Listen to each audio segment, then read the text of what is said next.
Bonjour, c'est Anastasia qui vous parle, et oui, je suis de retour, et à une période qui est souvent synonyme de voyage, en tout cas de vacances, c'est bien sûr l'été.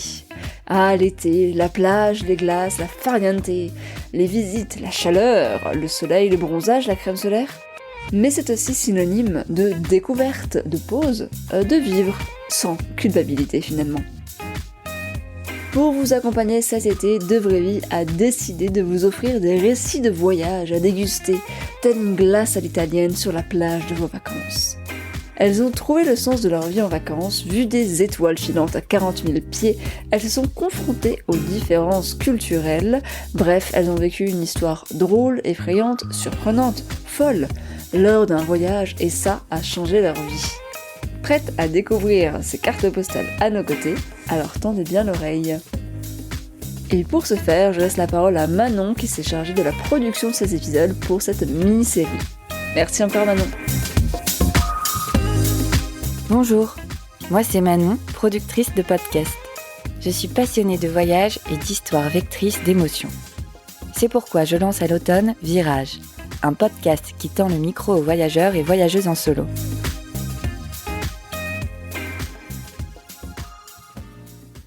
Et si oser suivre une personne vous permettait de vivre une expérience inespérée ? Dans cet épisode, Mélissa vous parle de l'histoire d'une rencontre qui a bouleversé son voyage et qui lui laissera un souvenir impérissable. Et si vous avez aimé cette histoire, n'oubliez pas de vous abonner pour ne louper aucun épisode.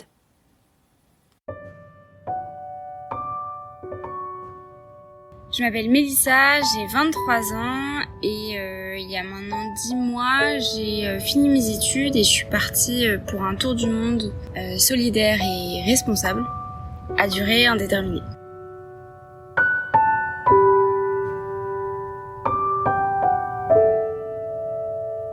Donc à la fin de mes études, moi, je me pose plein de questions sur le monde. Je me vois pas prendre un travail à Paris ou dans les environs et commencer une vie qui me ressemble pas trop.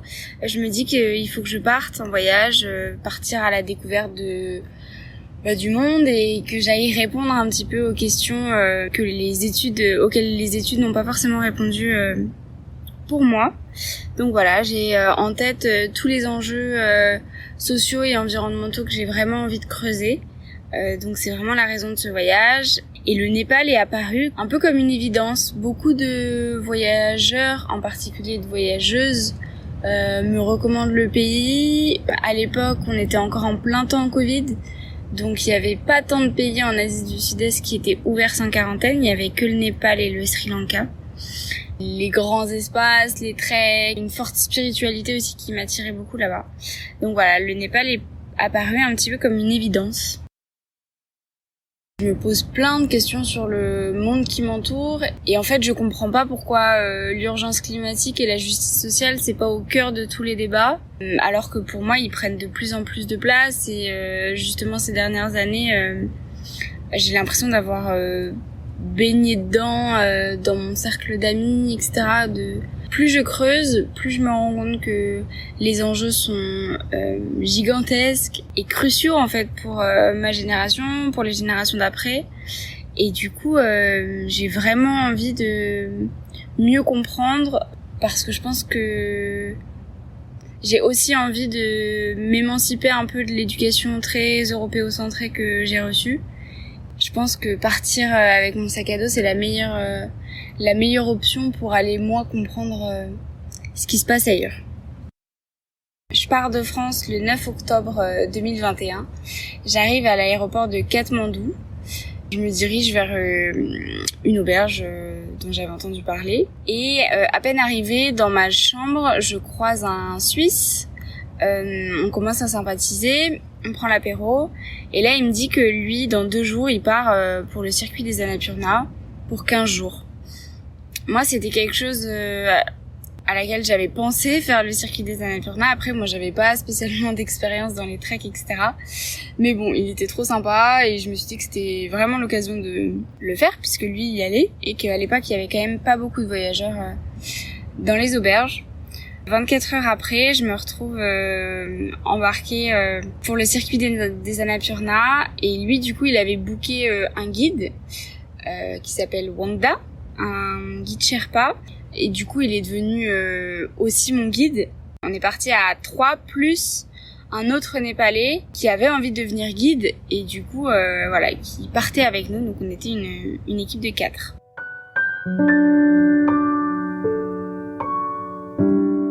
Pendant le trek, on a eu l'occasion de vraiment sympathiser avec Wangda. Il me racontait un petit peu son quotidien, je lui racontais le mien. Très vite, il m'a dit, écoute, ma sœur se marie dans un mois, ça me ferait plaisir que tu viennes à son mariage, etc.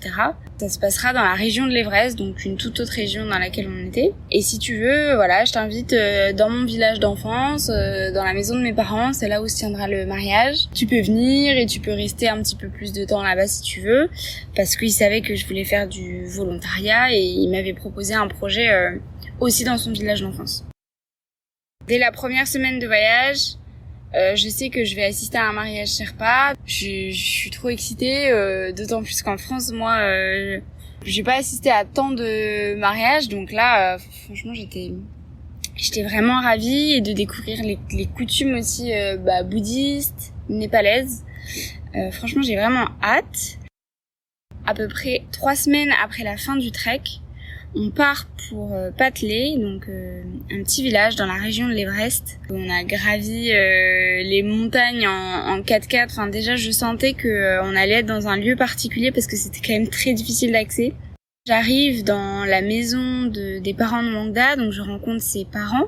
Et ensuite, petit à petit, tous ses frères et sœurs arrivent. Donc ils étaient 12, plus Wangda 13. Donc je rencontre la future mariée, Pema. Voilà, ils étaient adorables avec moi pendant les préparatifs. Personne ne parlait anglais sauf Wangda.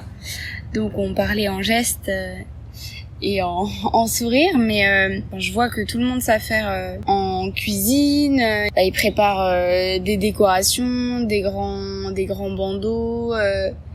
La cuisine aussi, parce que je comprends vite qu'on va accueillir entre 60 et 100 personnes. Et voilà, on vit dans la montagne, donc il n'y a pas d'électricité, tout se fait au feu.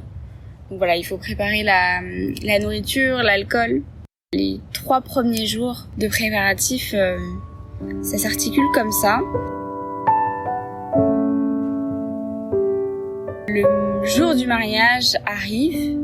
Donc là, je me lève et on commence par une cérémonie bouddhiste, comme une bénédiction. Donc en fait, un frère de Wangda était moine et le mari de l'une de ses sœurs aussi. Donc en gros, il y avait 2 moines dans la famille. Et du coup, le matin du mariage, il y avait toute une procession pendant 2 heures pour bénir Pema avant le mariage. Et du coup, c'était assez drôle. Enfin, c'est assez drôle. Je me revois donc sous la couette parce qu'il fait super froid à ce moment-là de l'année. Je pourrais pas dire, mais la nuit il fait à peu près -5 et donc au petit matin il doit faire à peine 0 degré. Donc je suis blottie sous une couverture. On boit du thé, on a du gâteau pas très cuit. Enfin c'est une spécialité népalaise dans les montagnes quoi. Un gâteau cru à base de beurre, chocolat, farine. Et donc voilà, on mange ça, moi je regarde comment ça se passe, ils chantent, ils font sonner les gongs, et puis ils bénissent Pema. Et puis petit à petit, les invités arrivent. Et donc juste avant que les invités arrivent, moi les sœurs de Wangda m'avaient fait essayer une robe Sherpa. Donc, en fait déjà quand on est à Katmandou, Wangda me fait rencontrer une de ses sœurs qui vit à Katmandou. Ils me disent que voilà, il faut essayer les robes Sherpa parce que pour le mariage, tout le monde sera habillé comme ça. Donc déjà, c'était 3 semaines avant le mariage, j'étais très contente d'essayer les robes. Et en fait, ils m'avaient prêté la plus belle robe, c'était une robe rose, violette et verte, donc hyper pétante. Et du coup, je l'emmène avec moi dans la montagne. Et donc ce matin de mariage, j'essaye cette robe que les filles m'avaient prêtée. Elles m'aident à l'enfiler parce que c'est tout un art. il y a plusieurs couches, etc. Quand je descends sur la terrasse, et ben là il y a tous les invités qui me regardent, déjà parce que je suis étrangère, mais aussi parce que justement j'ai cette magnifique robe et du coup voilà, j'attise un peu la curiosité, mais les invités étaient super bienveillants, accueillants, ils venaient me parler, me toucher. Voilà, encore une fois, je parlais pas népalais, mais on essayait quand même de communiquer. Et du coup, voilà, toutes les femmes avaient des belles robes et les hommes avaient aussi des costumes avec des chapeaux, comme il fait aussi très froid. Moi, personnellement, j'avais en dessous 2 t-shirts à manches longues, j'avais un pantalon aussi en dessous de ma robe. Vite, j'ai mis une écharpe. Enfin, c'était assez sportif quand même comme température. Donc en fait, c'est la famille du marié qui arrive dans la maison et avec tous les invités. Et donc c'est assez féerique comme...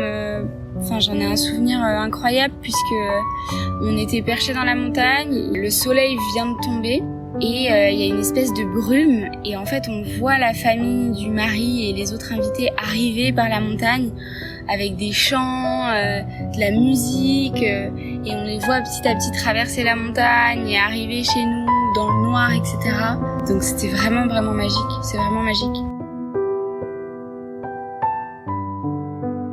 Les moines commencent la cérémonie et donc en fait pendant toute la nuit ça va être ça. Des temps de cérémonie, ensuite des temps plus sociaux je dirais où tout le monde discute, tout le monde boit, etc. Et ensuite encore bénédiction, etc. C'est assez incroyable. Moi, j'ai le privilège aussi de faire partie de la famille de la mariée. Donc, en fait, je reçois toutes les bénédictions au même titre que Wangda, le frère de la mariée. Donc, j'ai vraiment un statut privilégié à ce moment-là et j'en prends pleinement conscience. Et c'est assez impressionnant aussi d'avoir une équipe de 5 ou 10 personnes qui chantent pour moi. Je sais pas trop comment décrire ça, mais en gros, ils allaient voir chaque invité important, on va dire. Et ouais, ils faisaient une bénédiction, donc ils chantaient, ils faisaient de la musique et ensuite ils proposaient à boire. Donc c'était une bénédiction qui dure à peu près 5 minutes quand même, donc ça prend le temps. Et ensuite, on a mangé, donc on mange du dal bhat, le plat principal au Népal, donc un plat composé de riz, d'un dal de lentilles, un petit peu de pickles, donc là c'était des oignons avec un peu de légumes, un petit curry et un peu une espèce de pain, une espèce de naan. Et surtout on boit, donc il y avait 3 boissons aussi. Ils proposaient du thé, donc le thé Sherpa, c'est un thé assez spécial aussi, du thé avec de la farine, du beurre, du sel, de l'eau, un peu de thé aussi dedans, qui mélange, un thé bien compact parce que on est dans la montagne et qu'il fait froid, donc il faut réchauffer. Ils ont fait aussi leur bière maison à base de maïs, donc c'est une bière chaude avec des morceaux qui a pas vraiment le goût de bière et ni la texture, mais que je bois avec plaisir, et de l'alcool de riz aussi, du Roxy. Donc ça pareil, tout le monde en boit toute la soirée. Je passe une soirée assez incroyable à rigoler, à danser avec cette famille avec laquelle pour le moment je communique pas tant, mais pourtant ça m'empêche pas de partager avec eux des moments incroyables. Je vais me coucher vers 3h du matin et quand je me réveille vers 10h, ce qui est assez fou, c'est que eux ils sont toujours en train de danser, donc en fait je comprends que eux ils sont pas allés du tout se coucher et qu'ils ont dansé toute la nuit, ils ont toujours la pêche, les sourires, et voilà, les mariages c'est vraiment hyper important pour eux et c'est un moment qu'ils prennent pour se retrouver. Il y avait vraiment tout le village qui était là dans la maison, on entendait la musique pareil dans toute la montagne, dans toute la vallée. Je pense que c'est même l'un des plus beaux souvenirs que j'ai, me réveiller au petit matin avec le soleil qui se lève et les voir danser joyeux et après quelques minutes après je me rhabille avec ma robe et en fait c'est la cérémonie de fin Donc en fait, la cérémonie finale, on refait des bénédictions et la famille du marié repart avec la mariée justement dans la montagne, et ils vont aller dans la maison du marié. Et donc là, c'était un moment extrêmement fort puisque c'est techniquement le moment où Pema dit au revoir à ses sœurs, à ses parents, et que finalement elle quitte la maison avec son mari et qu'on les voit partir au loin dans la montagne. Donc symboliquement, elle est partie de la maison et elle construit sa vie ailleurs. Donc c'est un moment dont je me rappellerai toute ma vie. Cette expérience-là, je me suis vraiment sentie privilégiée de la vivre. Et c'était un moment presque magique, je dirais, comme si c'était en dehors du réel. Je sais pas, c'était tellement loin des rites et des coutumes que je connaissais, que vraiment j'avais l'impression d'être transportée dans un autre monde. Et encore une fois, où tous mes sens étaient stimulés, je pouvais pas parler népalais et l'expérience, elle s'est pas passée dans la parole. Elle était ailleurs, dans les regards, dans les sourires. Et j'éprouve énormément de gratitude d'avoir pu vivre cette expérience. Et je remercierai toujours Wangda de m'avoir invitée chez ses parents et ouais, de m'avoir invitée à cet événement si spécial déjà pour sa famille. Donc voilà, beaucoup de gratitude, de reconnaissance et d'émerveillement, je dirais.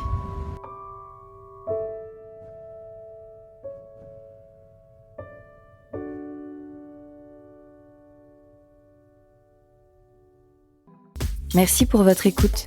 Comme toute voyageuse, vous pourriez avoir le blues de la rentrée.